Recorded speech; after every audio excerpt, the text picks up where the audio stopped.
Aula 3, solução saturada.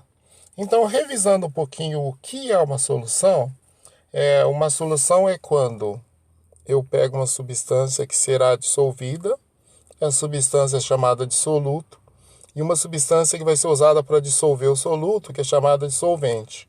Então, são duas substâncias, dois componentes, que quando eu misturo e agito, vai ter um aspecto visual só, ou seja, vai ter uma fase só. Então, toda vez que eu tenho um sistema de uma fase só, esse sistema eu chamo, então, se ele tiver pelo menos dois componentes, eu chamo de solução.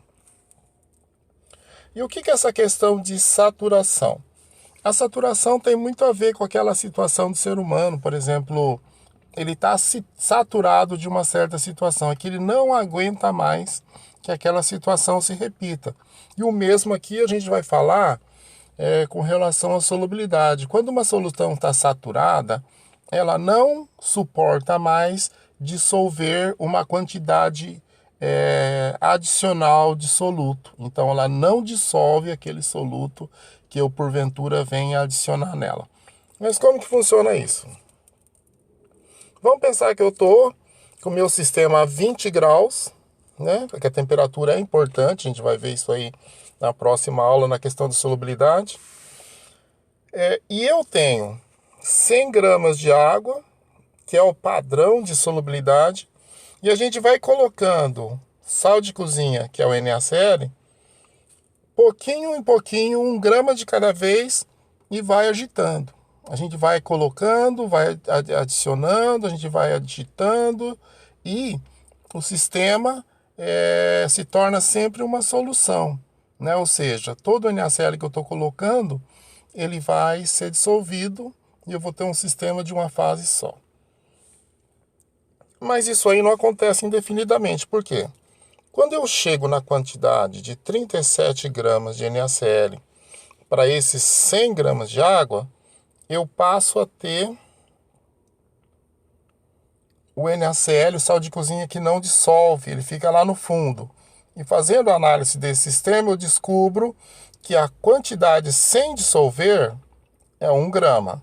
Ou seja, a quantidade máxima que o sistema conseguiu dissolver é 36. Então, 100 gramas dissolvendo 36 gramas do NaCl, quer dizer que isso a gente vai chamar de coeficiente de solubilidade. O que é o coeficiente de solubilidade? Ele é a quantidade máxima que 100 gramas de água conseguem dissolver daquela substância naquela temperatura.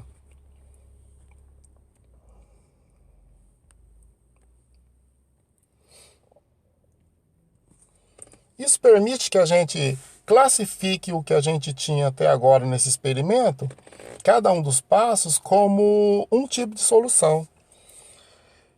A gente já falou que quando eu chego numa quantidade de dissolvido em 100 gramas de água e aquela quantidade não pode ser ultrapassada, o que acontece? A gente fala que essa quantidade é o coeficiente de solubilidade. Então, como eu consegui dissolver 36 gramas de NaCl em 100 gramas de água, o coeficiente de solubilidade do NaCl em água naquela temperatura de 20, ele é igual a 36 gramas. É a máxima quantidade de NaCl que eu consigo dissolver em 100 gramas de água.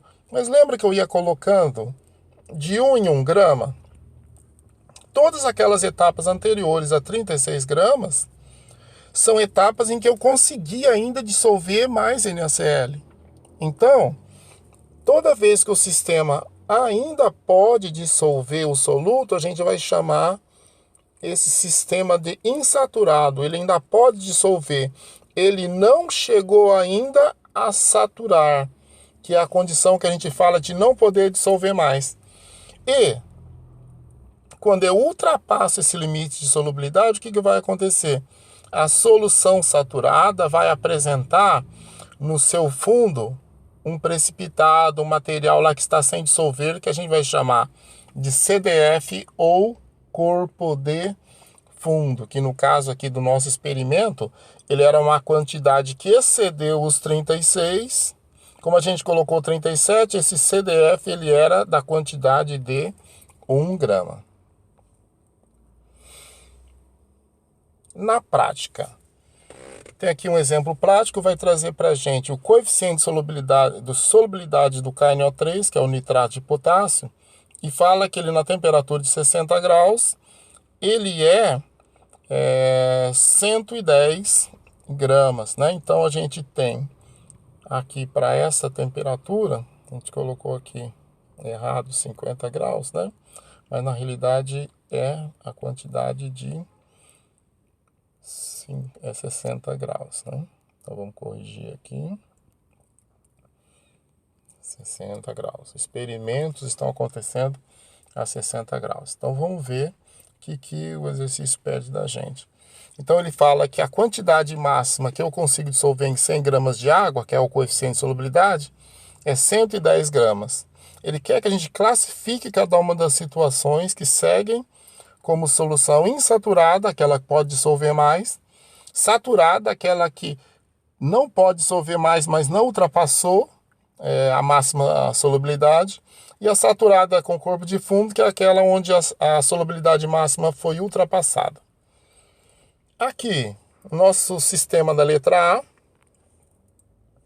tem 300 gramas de água. Então, a gente olhando lá em cima, a gente vê que 100 gramas de água conseguem dissolver 110 gramas do sal.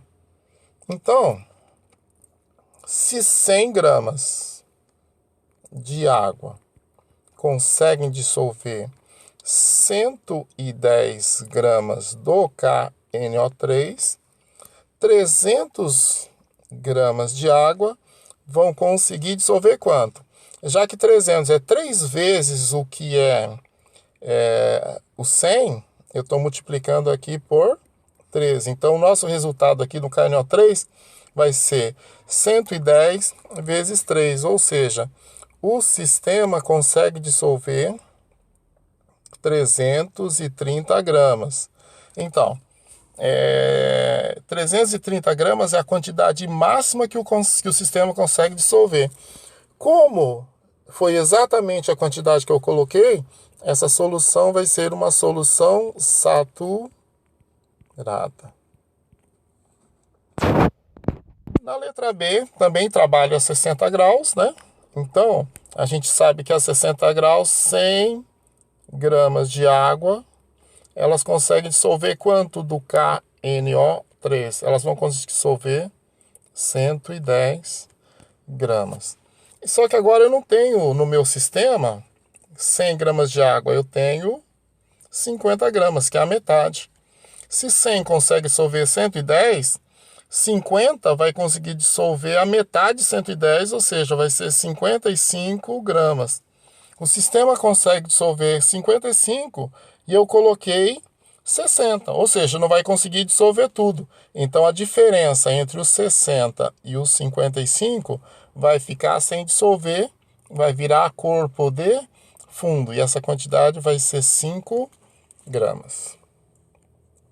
Como ficou o material sem dissolver, a solução vai ser saturada com o corpo de fundo, saturada com CDF. No nosso item C, eu tenho 200 gramas de água. Então, se 100 gramas de água consegue dissolver 110 gramas de KNO3, meus 200 gramas de água vai conseguir dissolver o dobro, né? Porque é o dobro de água, consegue dissolver o dobro de KNO3, que vai ser 220 gramas, né? Então, o que vai acontecer? Eu consigo dissolver 220 gramas e o meu sistema E no meu sistema eu coloquei quantos? Coloquei 250 gramas de KNO3. Ou seja, eu consigo dissolve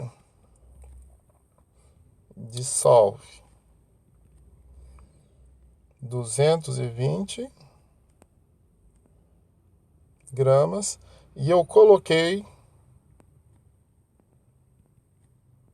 250 gramas. Então, o que vai acontecer? A diferença entre eles, que vai dar 30 gramas, vai virar CDF, não será dissolvida, ou seja, eu vou ter novamente uma solução que ela é saturada com o corpo de fundo, né? O exercício 2 considera as informações sobre a solubilidade também do KNO3 fornecidas a seguir. Em 0 graus, 100 gramas dissolvem 13 gramas do sal. Em 10 graus, 100 gramas dissolve 21 gramas do sal. Em 20 graus, 100 gramas consegue dissolver 32. E em 30 graus, 100 gramas consegue dissolver 46. Vamos ver o que o exercício está querendo. Tem uma solução saturada de KNO3 contendo 200 gramas de água e ela é resfriada de 30 para 0 graus Celsius. Então ele quer saber a massa de KNO3 que deixará de ser solúvel e vai virar CDF quando eu fizer esse procedimento aí, né? Então vamos ver. Inicialmente eu tenho 200 gramas de água. A solução está saturada. E em que temperatura? Ele está em 30 graus. 30 graus Celsius. Lá em 30 graus, 100 gramas de água consegue dissolver 46 gramas do KNO3. Isso para 100 gramas de água, mas como eu tenho 200, eu vou conseguir dissolver o dobro. 46 vezes 2, 92 gramas de KNO3 dissolvido.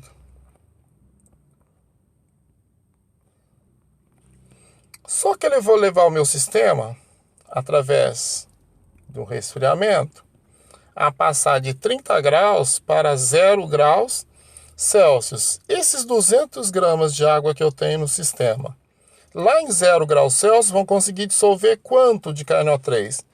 Em 0 graus Celsius, o sistema consegue dissolver 100 gramas de água, consegue dissolver 13. Como eu tenho o dobro, que é 200, eu vou conseguir dissolver o dobro de 13, que é 26. Então, eu vou poder ter aqui, 26 gramas de KNO3 dissolvido. Então, eu saio de um sistema que tinha 92 gramas de KNO3 dissolvido e vou para uma situação em que eu só vou poder ter dissolvido quanto? 26.